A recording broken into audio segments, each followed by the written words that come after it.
حضرت امام حسین علیہ السلام کو کوفہ میں مدعو کرنے کے لیے خطوط لکھے جانے کی وجہ کیا تھی؟ اہل کوفہ اور بصرہ کے لوگوں کو یہ اطلاع ہو چکی تھی کہ امام حسین علیہ السلام نے یزید کی بیعت سے انکار کیا ہے۔ انہوں نے فوراً ایک شخص کو اپنا لیڈر تسلیم کر لیا اور اس کے گھر ایک میٹنگ طلب کی۔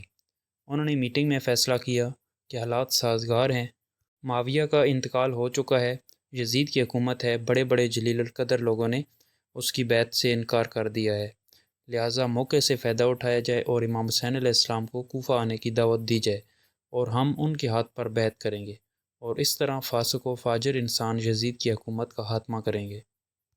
ان فیصلوں کے نتیجے میں امام حسین علیہ السلام کو خطوط لکھے گئے۔ ان خطوط میں حضرت امام حسین علیہ السلام کو کوفہ بلانے کے لیے کیا لکھا گیا تھا؟ ان خطوط میں لکھا گیا تھا کہ اے ابن علی، ہم آپ کی اور آپ کے والد گرامی کے حامی ہیں، معاویہ کا انتقال ہو چکا ہے اور یزید تخت نشین ہوا ہے۔ ہم کوفہ اور بصرہ کے سارے لوگ آپ کی حمایت کریں گے اور اس ظلم کے خلاف آواز اٹھائیں گے۔ آپ تشریف لائیں، ہم آپ کے دست اقدس پر بیعت کر کے آپ کی خلافت کا اقرار کرنے پر آئیں۔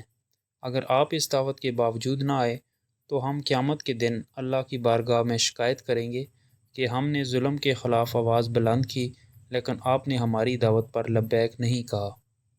ان خطوط کے موصول ہونے کے بعد حضرت امام حسین علیہ السلام کا رد عمل کیا تھا؟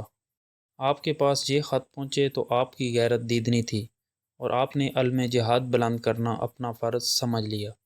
کئی جلیل القدر صحابہ نے آپ کی خدمت میں درخواست کی کہ آپ کوفہ تشریف نہ لے جائیں، کوفہ کے لوگ بے وفا ہیں، آپ کو بلا رہے ہیں، کہیں ایسا نہ ہو کہ بے وفائی کر جائیں۔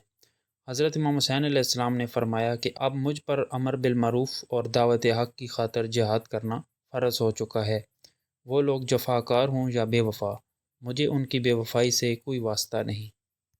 کوفہ جانے کے حوالے سے امام حسین علیہ السلام کی ابتدائی حکمت عملی کیا تھی؟ امام حسین علیہ السلام نے حضرت مسلم بن عقیل علیہ السلام کو اصل صورتحال جاننے کے لیے کوفہ بھیجا۔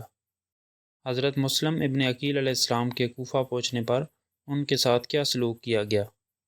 حضرت مسلم بن عقیل اپنے کچھ ساتھیوں کے ساتھ کوفہ پہنچے تو اہل کوفہ نے آپ کا شاندار استقبال کیا اور پہلے ہی دن 10 سے 12 ہزار افراد نے حضرت مسلم بن عقیل کے ہاتھ پر بیعت کر لی۔ آپ نے پہلے دن لوگوں کا شوق دیکھا اور امام حسین علیہ السلام کو خط لکھ دیا کہ بھائی حسین، حالات دعوت حق اور امر بالمعروف کے لیے سازگار ہیں، 12 ہزار افراد نے پہلے دن میرے ہاتھ پر بیعت کر لی ہے، مزید بیعت کرنے کے لیے تیار ہیں، آپ تشریف لے آئیں۔ اس خط کے ملنے کے بعد حضرت امام حسین علیہ السلام نے کیا کیا؟ اس خط کے ملنے کے بعد حضرت امام حسین علیہ السلام کوفہ روانگی کی تیاری میں مصروف ہو گئے۔ جب یزیدی حکومت کے حامیوں کو حضرت مسلم بن عقیل کی سرگرمیوں کا علم ہوا تو ان کا رد عمل کیا تھا؟ وہ لوگ کوفہ کے گورنر نعمان بن بشیر کے پاس آئے اور کہا کہ نعمان، کوفہ شہر یزید کی حکومت سے نکلا جا رہا ہے، امام حسین علیہ السلام کے حق میں لوگ جوک در جوک مسلم بن عقیل کے ہاتھ پر بیعت کر رہے ہیں اور تم خاموشی سے تماشا دیکھے جا رہے ہو۔